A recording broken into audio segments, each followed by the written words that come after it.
আল্লাহর এক বান্দা ঘরে একা একা বসে বসে মুজাহাদার মধ্যে বসে বসে বান্দা আমার মাওলারে বলে, ও দয়ার মালিক, এত বড় আসমান তুমি বানাইলা, যে আসমান আমরা ভোগ করি। ও আল্লাহ, এ বিশাল জমিনটা তুমি আমাদের জন্য বানাইলা, যেটা আমরাই ভোগ করি। এত বড় নদীগুলো তুমি আমারে দিয়া দিলা, যেই নদী থেকে মাছগুলো আমরাই তো ধরে ধরে খাইলাম। এত বড় বিশাল পাহাড়, ওই পাহাড় তুমি আমাদেরকে দিয়া দিলা, যেই পাহাড়ের মধ্যে তেলের অভাব নেই, যেই পাহাড়ের মধ্যে গ্যাস আছে, আমাদেরকে তুমি পাহাড় বানাইয়া বানাইয়া দিয়া দিলা।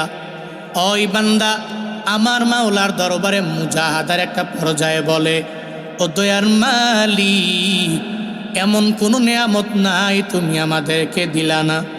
এই বিশাল আসমানটারে তুমি আমাদের জন্য ছাদ বানাইলা, এ বিশাল জমিনটারে তুমি আমাদের জন্য বিছানা স্বরূপ বানাইয়া যতগুলো নিয়ামত আছে সব নিয়ামত অগণিত আমাদেরকে দিয়া দিলা। তোমার এত নিয়ামত পাইয়া আমরা কেমনে তোমার প্রশংসা করব রে আল্লাহ? ওই ভাষা আমার জানাও নাই, শুধু আলহামদুলিল্লাহ বললে তো হবে না, আমার জানা নাই। আলহামদুলিল্লাহর পাশাপাশি এমন কিছু বাক্য জুমলা আমার শিখা লাগবে, যেই বাক্যগুলো যখন আমি সুন্দর করে পড়ে নিব, তাহলে তোমার নিয়ামতের শুকর আমি সুন্দর করে করে আদায় করতে পারবো। ওই আল্লাহর বান্দা মুজাহাদার মধ্যে বসে বসে আমার মাওলার দরবারে বলে, ও দয়ার মালিক, তুমি এলকায়ে রহমানির মাধ্যমে আমার অন্তরের মধ্যে এমন কিছু আলফাজ আমারে শিখায়া দাও, আমার অন্তরের মধ্যে তুমি এমন কিছু দোয়া আমারে শিখায়া দাও, এমন কিছু জুমলার বাক্য তুমি আমারে শিখায়া দাও, যেই বাক্যগুলো শিখতে পারলে আমি সুন্দর করে করে তোমার নিয়ামতের শুকর আদায় করতে পারবো। আমার মাওলার কাছে ওই বান্দারি কথাটা বড্ড পছন্দ হয়ে গেল।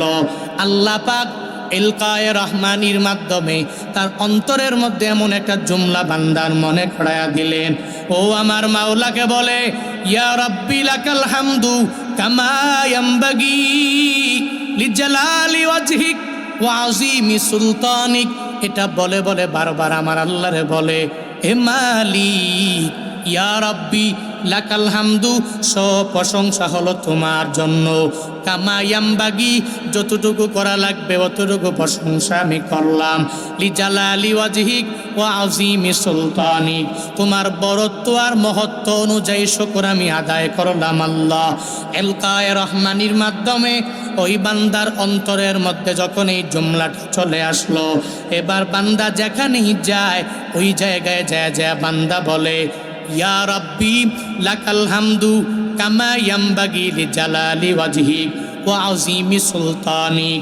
আমার মাওলাকে জানায়া দেয়, ও আল্লাহ, তুমি যত বড়, তোমার সৃষ্টি জগৎ যত বড়, আয় আল্লাহ ওই পরিমাণ শুকর আমি নিজে আদায় করলাম আল্লাহ। আল্লাহর দরবারে প্রশংসা করার নিয়তে যখন বারবার এই কথা বলে, ওই বান্দার ডান কাঁধে একটা ফেরেশতা আছে, বাম কাঁধে আর একটা ফেরেশতা।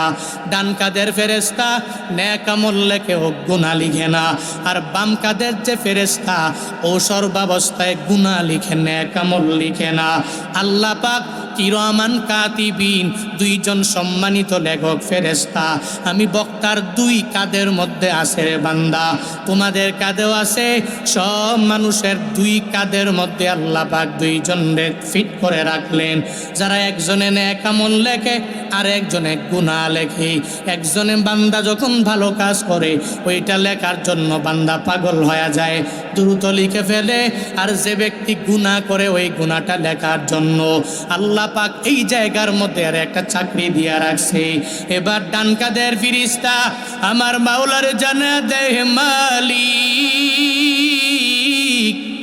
তোমার এই বান্দা যখন সুবহানাল্লাহ পড়ে, আলহামদুলিল্লাহ পড়ে, আল্লাহু আকবার পড়ে, তখন তো একটা নেক আমলের একটা তুমি একটা জিনিস দিয়া দিলা যে সুবহানাল্লাহ যদি কোনো বান্দা পড়ে তাহলে আল্লাহ পাক তারে 10টা নেক আমল নেকি দিয়া দেয়।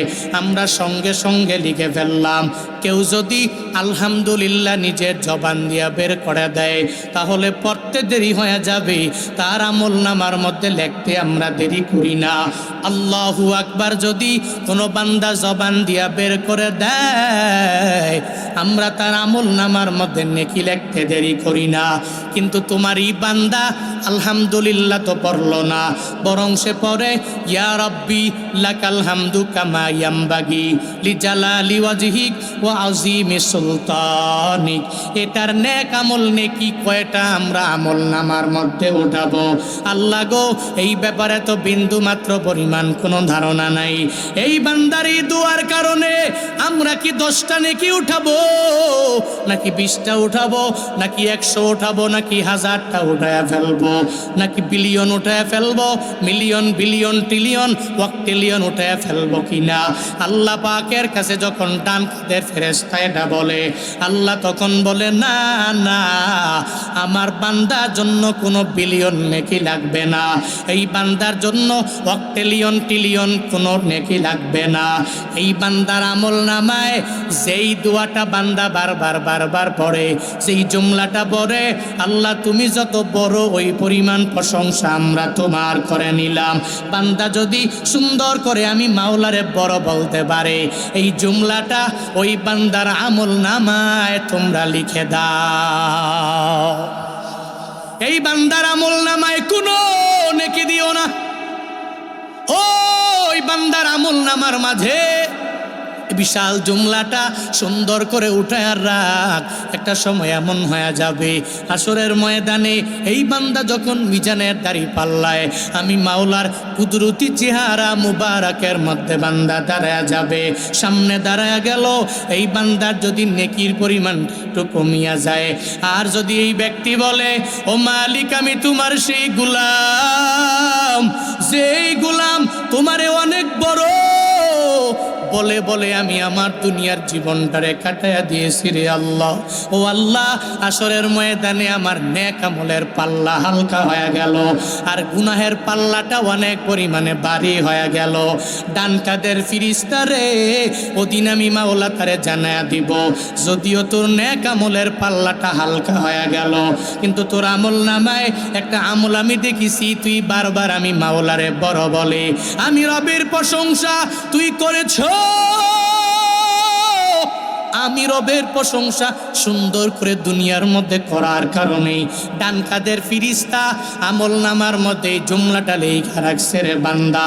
আজকে এই জুমলাটা বারবার পড়ার বদৌলতে তোর জিন্দেগির সমস্ত নেক আমলের পাল্লাটা ভারী করে দিয়া তোর যদিও জাহান্নাম ওয়াজিব হয়ে গেল, আমি আল্লাহ তোরে মায়া করে জান্নাতে ঢুকায়া দিলাম। আতিনা ফি দারে দুনিয়া না হাসান, আতিনা ফি দারে উকবা না হাসান, ইয়া গিয়াসাল মুস্তাগীসি নাহদিনা লফদিখারা বিল উলুমে ওয়াল গিনা, হর গোরি দে নেকো তু তৈয়ার है ঝুনা মাঙ্গে উস তুবে জারো है। তাদেরকে আদেশ দেয় না আল্লাহ, যখন এদের কাছ থেকে একটা কিছু শোনার জন্য আল্লাহ এদের বলে ইন্নি জাইলুন ফিল আরদি খলিফা, ক্বালু আতাজআলু ফিহা মান ইউফসিদু ফিহা ওয়া ইয়াসফিকুদ দিমা ওয়া নাহনু নুসাব্বিহু বিহামদিকা ওয়া নুকদ্দিসু লাক, ক্বালা ইন্নি আ'লামু মালা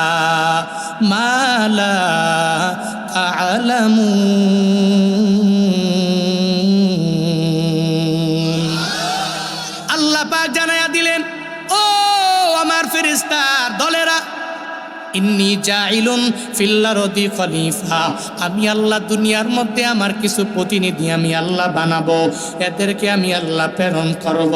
তখন ফেরেশতারা বলে আতাজআলু ফিহা মান ইউফসিদু ফিহা, আল্লাহ গো আপনি কি এদের বানাবেন? এরা দুনিয়াতে যাওয়ার পরে এরা নিজেরা কি পরিমাণ মারামারি এরা করবে, কি পরিমাণ বিশৃঙ্খলা সৃষ্টি এরা করবে, ওয়াসফিকুদ দিমা, বিশৃঙ্খলার একটা পর্যায়ে যাইয়া এরা একজনে আরেকজনের রক্ত পর্যন্ত বের করে ফেলবে, এত রক্তপাত ঘটাবে। আল্লাহ এদের বানানোর কোনো দরকার নাই। আমরা তো আপনার কি পরিমাণ তাসবিহ আমরা নিজেরাই জপলাম। আল্লাহ গো, আমাদের তাসবিহ দ্বারা কি আপনার হয় না? এদের বানানোর দরকার নাই, আমরাই তো আসি আপনার গুণকীর্তন করার জন্য গো আল্লাহ। আল্লাহ পাক বলে, ও ফেরেশতারা, না না, আমি আল্লাহ দুনিয়াতে আমার বান্দাদেরকে বানাবো। ইন্নী আ'লামু মা লা তা'লামুন।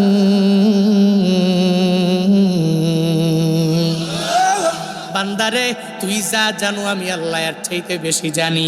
ও আমার ফেরেশতারা, তোমরা যা জানো না আমি আল্লাহ এর চাইতে আরো ভালো জানি। আল্লাহ পাক ফেরেশতাদের কথাটা বিন্দু মাত্র পরিমাণ কর্ণপাত করে নাই।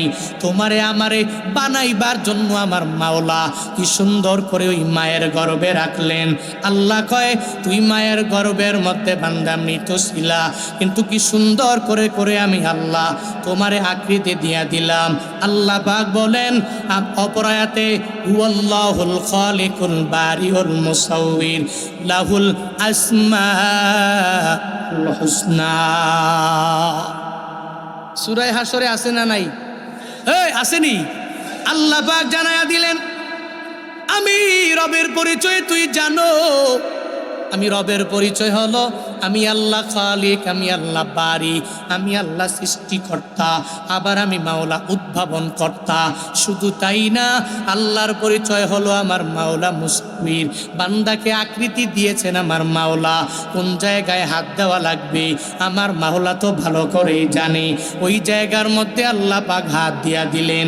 কোন জায়গায় পা দেওয়া লাগবে ওই জায়গার মধ্যে আল্লাহ পা দিয়া দিলেন। কোন জায়গায় তোমার ব্রেন দেওয়া লাগবে আল্লাহ ওই জায়গায় ব্রেন দিয়া দিলেন। কোন জায়গায় তোমার কলিজা দেওয়া লাগবে আল্লাহ পাক ওই জায়গায় দিয়া দিলেন। আল্লাহ কয়, গোলাম, এত সুন্দর করে করে আমি আল্লাহ খলাকতু বিয়াদাইয়া, আমি আল্লাহ আমার নিজের হাতে কত মায়া করে তোরে বানাইলাম। ওয়াত্তিনি ওয়াজ্জাইতুন ওয়াতুরি সিনিনা ওয়া হাদাল বালাদিল আমিন লাকাদ খালাকনাল ইনসানা ফি আহসানি তাকওয়িম। আল্লাহ পাক বলেন, তিন আর জাইতুনের কসম, সিনাই পর্বতের কসম, আমি আল্লাহ বালাদে আমিন, যেই জায়গাটা অনেক পরিমাণে নিরাপদ, ওই শান্তির জায়গা মক্কা নগরীর কসমটা 4 আয়াতের মধ্যে আমি আল্লাহ খাইলাম। 3 আয়াতে 4টা কসম খাইয়া বান্দারে জানায়া দিলাম, বান্দারে তুরে আমি আল্লাহ এত পরিমাণ গঠন দিয়া বানাইছি, ওই মায়ের গর্ভে আস্তে আস্তে বানাইলাম। তুই মৃত ছিলি, আমি আল্লাহ ওই জায়গা থেকে দুনিয়াতে আসার ব্যবস্থা করে দিলাম। ওই মায়েরা কষ্ট করে করে তোমাকে দুনিয়াতে আসার ব্যবস্থা করে দিলেন। এরপরে তুই আসমান পেয়ে গেলা, এরপরে তুই জমিনটা পায়া গেলা। তোমার 60 বছর 70 বছর, এরপরে জিন্দেগিটা অটোমেটিক বান্দা শেষ হয়ে গেল। এরপরে আখিরাতের প্রথম মঞ্জিল তোমার কবরে যাওয়া লাগবে কি লাগবে না? লাগবে নি? বাংলাদেশের প্রধানমন্ত্রী মরবে না? মরবে নি? জুনায়েদ আল হাবিব মরবে না? মরবে। বাংলাদেশের সব মানুষ মারা যাবে, আবার ইন্ডিয়ার লোকেরা মরবে না? মরবে নি? সব মরা লাগবে। আল্লাহ পাক সুস্পষ্ট ঘোষণার মধ্যে জানায়া দিলেন, বান্দারে তুই ছিলি মৃত, ফাহিয়াকুম, আমি আল্লাহ তোমাদেরকে জীবিত করে দিলাম। এরপরে সুম্মা ইউমিতুকুম, বান্দা তুই আবার তোর মরণ হয়ে যাবে। ওই মরণের ফাঁদ থেকে কোনো বান্দা বাঁচতে পারবা না। ধনীও মরবে, গরিবও মরবে। বাংলাদেশের প্রধানমন্ত্রী যেরকম দুনিয়া থেকে বিদায় নিবে, আপনাদের সিরাজগঞ্জের একটা রিক্সা চালকও দুনিয়া থেকে বিদায় নিয়ে চলে যাবে। সবাই এই মৃত্যুর মুখে সবাই ঢলে পড়বে। বান্দা, কুল্লু নাফসিন যায়িকাতুল মাউত, বান্দা তোমার মরা লাগবে, মরা লাগবে, চিরন্তন সত্য।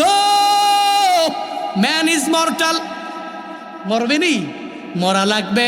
মানুষ মরণশীল, চিরন্তন সত্য কথারে বান্দা। তবে আল্লাহ যে জানায়া দেয়, তুই এই যে মরা ছিলি, আমি আল্লাহ তোরে বাঁচাইলাম, আবার এই জায়গা থেকে আবার মারা যাবি। তবে এই সময়টার মধ্যে বান্দারে তুই আমি মাওলাকে কুফরি করবি না, অস্বীকার করবি না, তুই আমি মাওলার কথা অনুযায়ী, কমান্ড অনুযায়ী চলবি রে বান্দা। আল্লাহ পাক কয়, আমি আল্লাহ যে তোরে এত মায়া করে জিন্দেগি দিয়া দিলাম, তোরে জীবন দিয়া দিলাম, তুই চলার পথে মৃত্যুর কথা স্মরণ করে করে করে করে চলবা। তবে মনে রাখবি, এই কবরের মধ্যে যাওয়ার পরে যখন তোমারে প্রশ্ন করা হবে, রবের পরিচয় দেওয়ার জন্য, ধর্মের পরিচয়টা দেওয়ার জন্য, রহমাতুল লিল আলামিনের পরিচয় দেওয়ার জন্য, ওই সময়ে আমি রবের পরিচয় সুন্দরভাবে বান্দা তোমার দেওয়া লাগবে। শুধু তাই না, তুই ওই কবরের মধ্যে নবীর পরিচয় দেওয়া লাগবে। শুধু তাই না, ওই কবরের মধ্যে তুই সর্বাবস্থার জন্য আমার ধর্মের পরিচয়টা বান্দা দেওয়া লাগবে। যদি দিতে পারো অনেক পরিমাণে কামিয়াবি হয়ে যেতে পারবা, আর যদি দিতে না পারো ওই কবরের আচরণ তোমার কাছে বান্দা ভালো হবে না। এখন মরে যে যাব, আমার তো মরা লাগবে, মৃত্যুবরণ হয়ে যাবে। কবে মারা যাব কেউ জানেনি। জানেন? ডাক্তার বলতে পারবে, আপনার মা বাবা বলতে পারবে, কেউ পারবে না। মা বাবাও জানে না, ডাক্তারও জানে না, কেউ জানে না আমার মরণ এই ব্যাপারে বিন্দু মাত্র পরিমাণ ধারণা নাই। আমি জুনায়েদ আল হাবিব এই যে আজ বয়ান করে যে কুমিল্লার দিকে রওনা হব, আমি বাসায় গিয়া ফজর পড়তে পারবো কি পারবো না গ্যারান্টি নাই। আমি আমার বাড়ি যাওয়ার পরে, এরপরে আমি বাড়িতে সহি সালামতে পৌঁছবো কিনা, এই ব্যাপারে দুনিয়ার কোনো বান্দারা গ্যারান্টি দিতে পারবে না। কেন?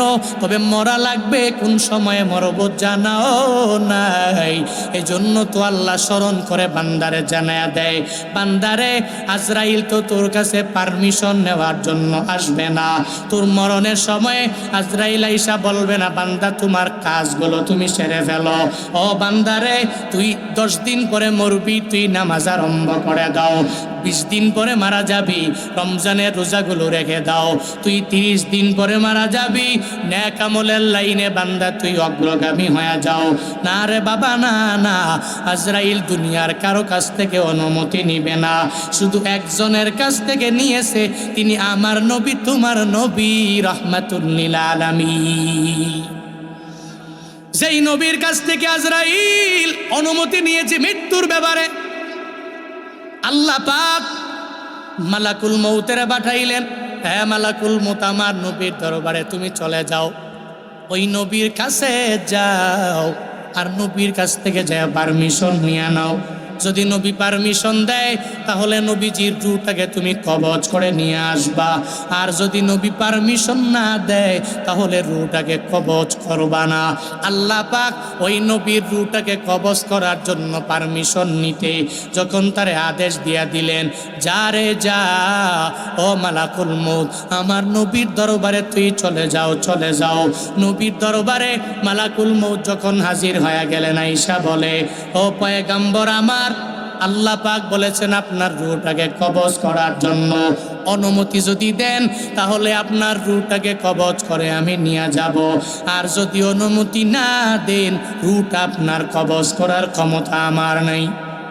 মদিনাওয়ালা নবীকে বললেন, নবী ডেকে বলে, ও আজরাইল, আমি তোরে পারমিশন দিব না। বলে, নবী গো, কেন পারমিশন দিব না? কারণ জানা লাগবে।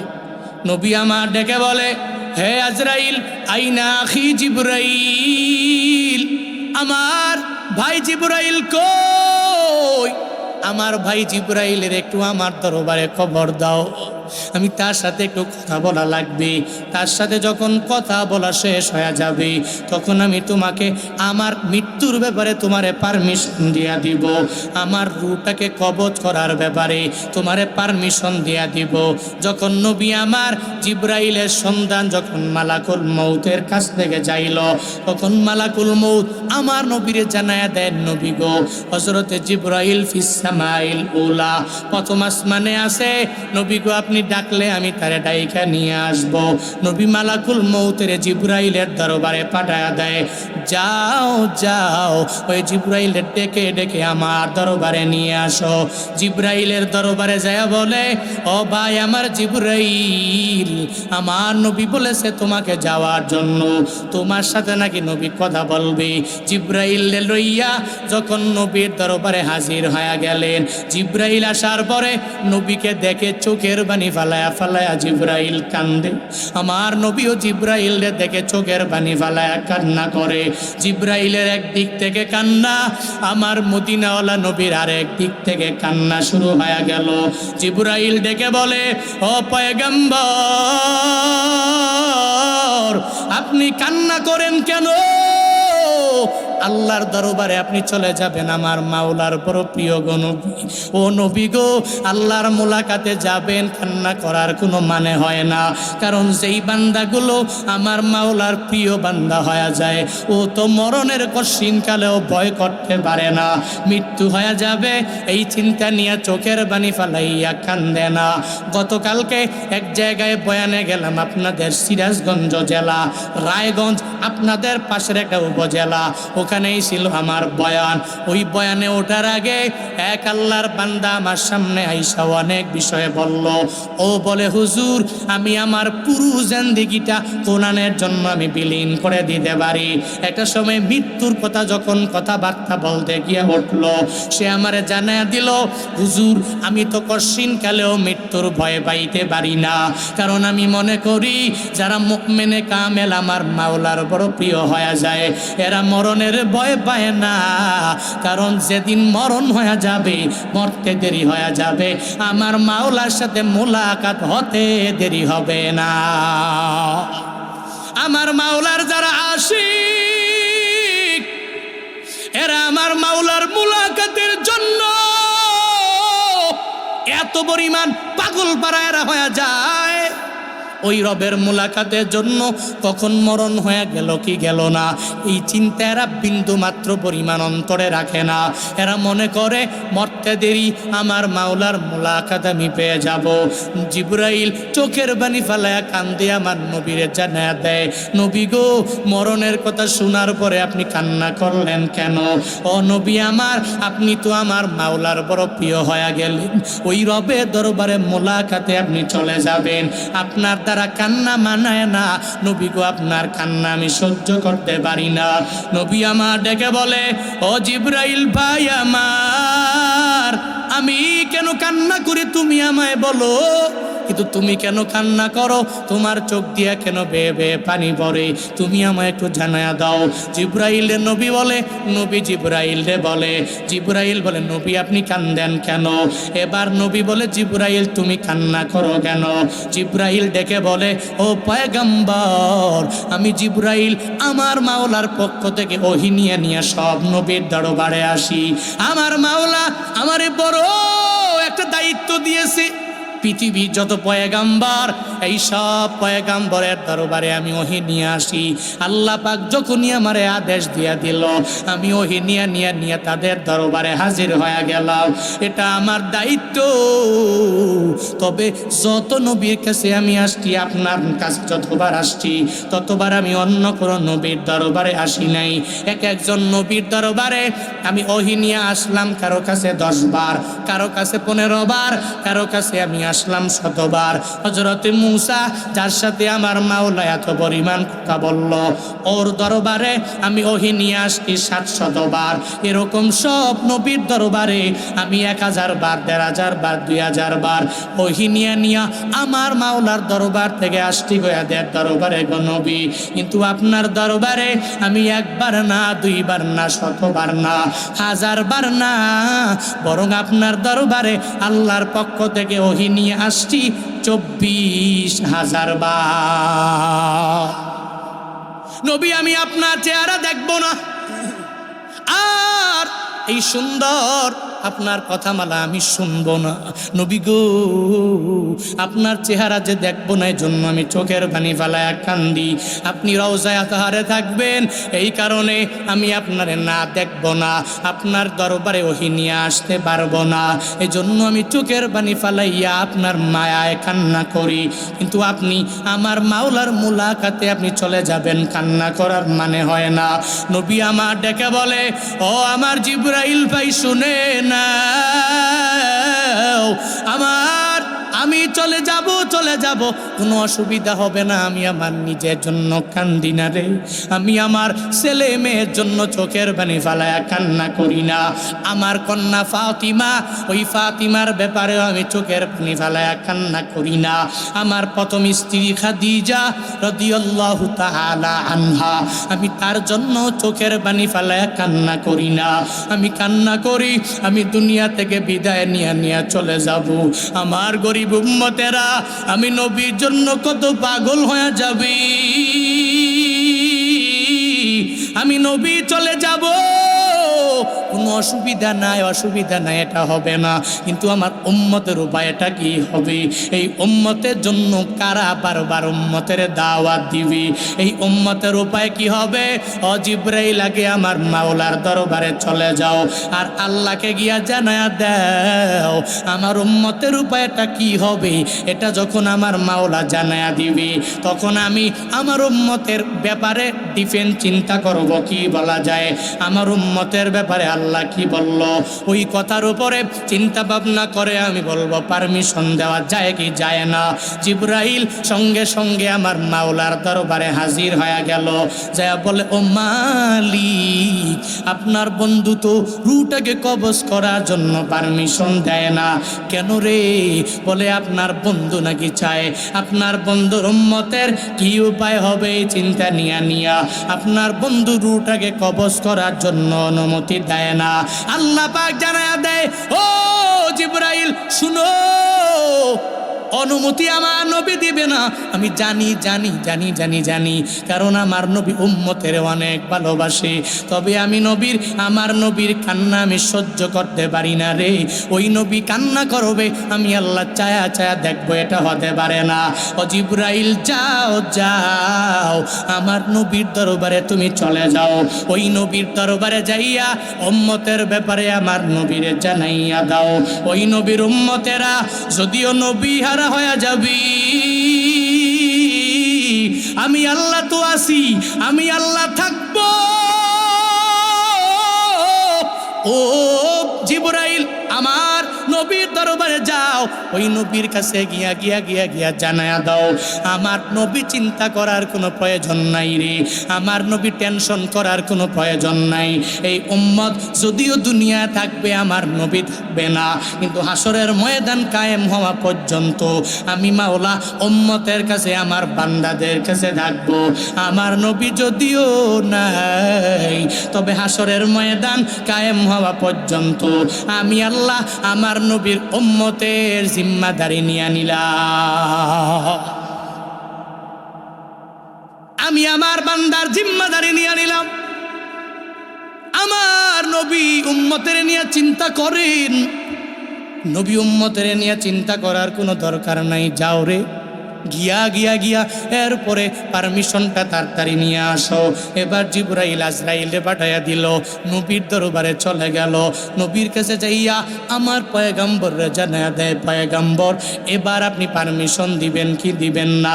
আল্লাহ কি বলেছে? বলে, আল্লাহ বলেছে আপনার উম্মতের জিম্মাদারি আমার মাওলা নিয়ে নিছে, তাহলে অসুবিধা নাই।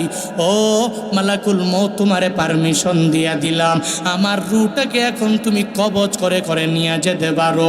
এবার আজরাইল আমার নবীর রূহটাকে কবজ করার জন্যে যখন নবীর বুক মুবারকের মধ্যে যখন হাতটা রাখলেন, নবী আমার বলে, ও ভাই আমার আজরাইল, তুমি তোমার হাতটা আমার বুকের উপরে রাখলা, আমার মনে হয় আসমান জমিন পুরাটা তুমি আমার বুকে উঠায়া দিলা। আমার মনে হয় আসমান জমিনটা আমাকে চাপা দিয়া দুনিয়া থেকে বিদায় করে দিচ্ছি। ও আজরাইল রে, এরকম কি আমার উম্মতের বেলায় এত কষ্ট হয়ে যাবে? এরা তো মৃত্যু যন্ত্রণাটা সহ্য করতে পারবে না, সহ্য করতে পারেও না রে। এরা কি এদের বেলা আজরাইল এমন আচরণ তোমরা করবা? আজরাইল ডেকে বলে, নবী না না, আপনার উম্মতের বেলায় এমন করা হবে না, হবে না, হবে না। আপনার যে উম্মতেরা দুনিয়াতে আমার মাওলাকে মেনে মেনে যে উম্মতেরা চলবে, যারা 5 ওয়াক্ত নামাজ আদায় করবে, যারা রোজা রাখবে, নেক আমলের লাইনে যারা অগ্রগামী হয়ে যাবে, এদের মরণটা কঠিন কালেও কঠিন হবে না, কঠিন হবে না। একটা ছোট্ট বাচ্চা মায়ের কোলে যেরকম ভাবে কত আরাম করে দুধ খায়, দুধ খাওয়ার সময় ওই ছোট্ট বাচ্চা যেরকম কোনো চিন্তা নাই, কোনো টেনশন নাই, একজন মুমিনে কামেল যেই বান্দা হয়ে যাবে, তার মরণের সময়ও ঠিক ওই ছোট্ট বাচ্চাটার যেরকম কোনো টেনশন হবে না, তার মরণের সময়ও ওই মুমিন এতটুকু পরিমাণও টের পাবে না।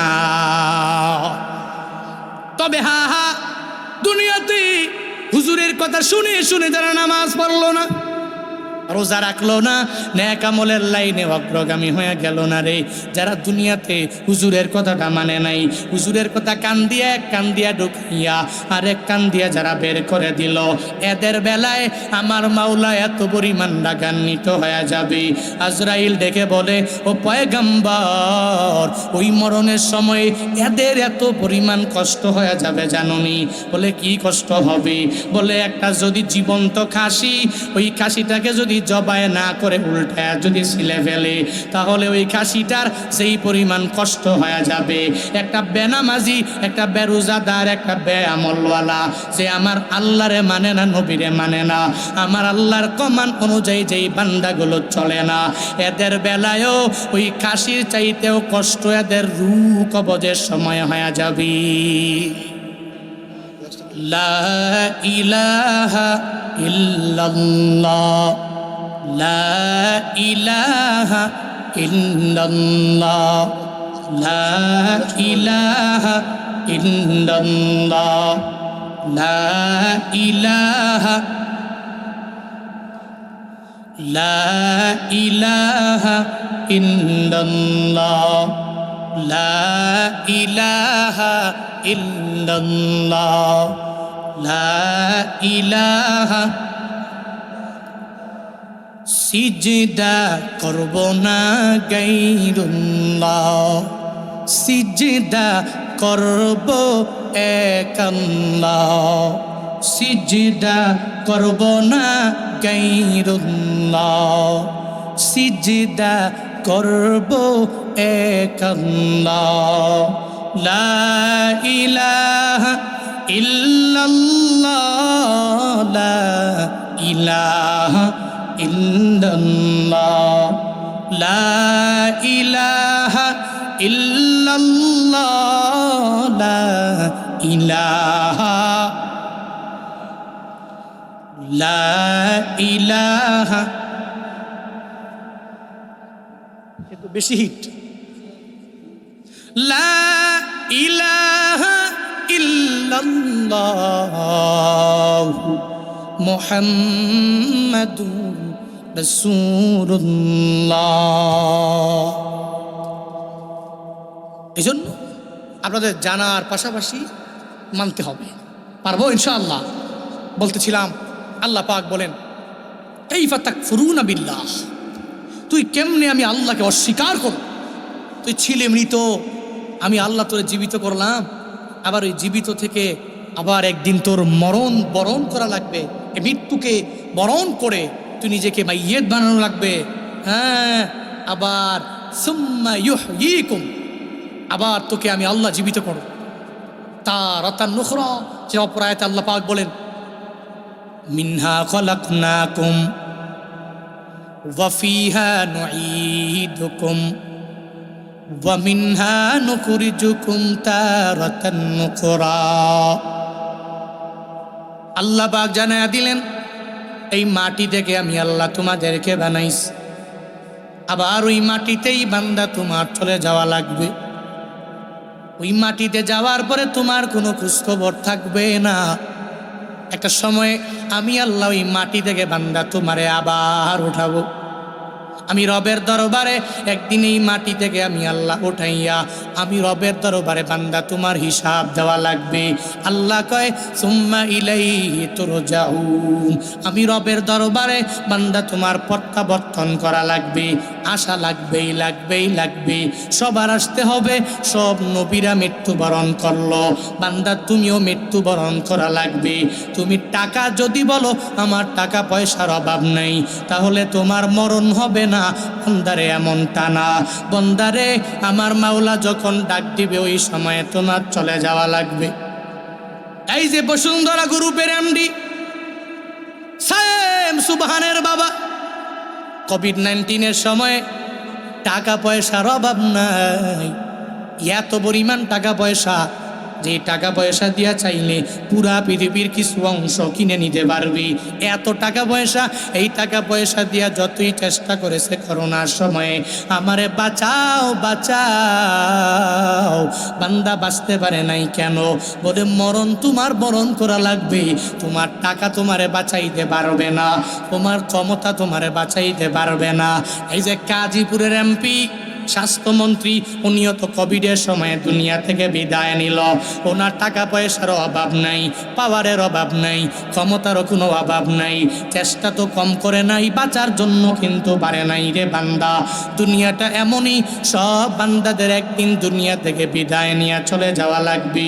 কিন্তু তোমরা তো এত পরিমাণ নিমকারাম হয়ে গেলা, আমি বক্তাও কেমন যেন হয়ে গেলাম।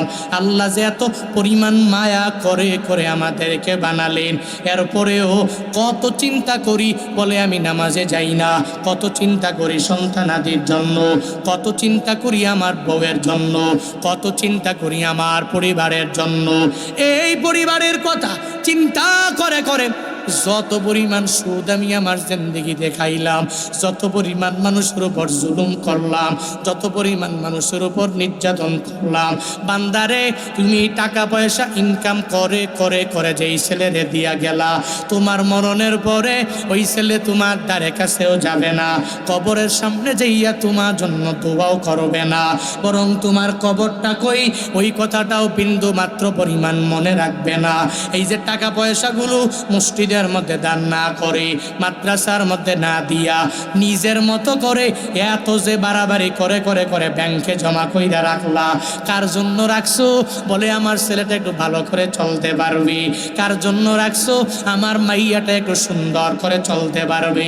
কার জন্য রাখছো? বলে আমার পরিবারের লোকেরা আমি চলে যাওয়ার পরে এরা সুন্দর করে করে এরা চলতে পারবে। ও বান্দা, না না, তাকায়া দেখো, আজ থেকে 2.5 বছর আগে, 150 বছর আগে, 200 বছর আগে যারা দুনিয়া থেকে বিদায় নিয়ে চলে গেল, তোমার বড় আব্বা, ওই বড় আব্বার বাবা দাদা, অনেকে এখন বর্তমান প্রজন্মের বড় আব্বার বাবার নামই তো জানে না, নামটা বলতেও পারে না, এর কবর কই এই ব্যাপারেও বিন্দু মাত্র পরিমাণ কোনো ধারণা নাই। অথচ দেখেন উনি আপনার জন্য বাড়ি দিয়া গেলেন, গাড়ি করে গেলেন, আপনার জন্য এত বিঘায় বিঘায় জমি সিরাজগঞ্জ সদরের মধ্যে দিয়া গেলেন, আপনার ইউনিয়নে প্রত্যেকটা গ্রামে গ্রামে জায়গা রেখে রেখে দিয়া গেলেন। একটু দেখেন তো, এই যে দুনিয়া থেকে বিদায় নিয়ে চলে গেল, আজকে আপনি এর কবরটা কই এই ব্যাপারেও বিন্দু মাত্র পরিমাণ কোনো ধারণা নাই, এই ব্যাপারে আপনি বুঝনো না। বান্দারে আপনার মরণের পরেও যে আপনার কথা মনে রাখবে এমনটাও কিন্তু হবে না। আপনার মরণের পরেও সব আপনারে ভুলে ভুলে ভুলে ভুলে চলে যাবে। দুনিয়ায় যা টাকা পয়সা ইনকাম করলেন মসজিদের মধ্যে দান করে করে, একটু মনে রাখবেন এই দানটা আমার আখিরাতের লাইনের পুঁজি হয়ে গেল। আমার ছেলে মেয়ে যদি উপকারী ছেলে মেয়ে হয়, ওই ছেলে মেয়ে উপকারী হয়ে গেলে তাহলে ছেলে মেয়ে তো আমার জন্য দোয়া করবে, কোনো অসুবিধা নাই। কিন্তু ছেলে মেয়েটা যদি এত পরিমাণ অন্যায় করে, অপরাধ শুরু করে, যদি অনেক পরিমাণে অন্যায় করে, তাহলে এমন একটা পর্যায়ে একটা সময় হয়ে যাবে আপনার ছেলে মেয়ের মাধ্যমে ওই কবরের মধ্যে বিন্দু মাত্র পরিমাণ নেক পুষবে না। আপনার কবরের মধ্যে আপনার ছেলে মেয়ের মাধ্যমে বিন্দু মাত্র পরিমাণ আমল যাবে না বান্দারে। এজন্য এত বখিলামি না করে আখিরাতের লাইনের জন্য একটা পুঁজি বান্দা বানাইয়া নিয়ে যাও, যাতে মরণের পরে ছেলেও যদি কবরের পাশে তোমার না যায়, তোমার পরিবারের কেউ যদি কবরের পাশে না যায়, তোমার ওই দান তোমার পাশে থাকবি, তোমার ওই কোরআন তিলাওয়াত তোমার পাশে থাকবে, তোমার নামাজটা তোমার পাশে থাকবে। এজন্য তো বারবার হুজুরেরা বলে একটু মসজিদের টাকা থাকলে দান কইরো, একটু মাদ্রাসা টাকা দিয়া বানাইও।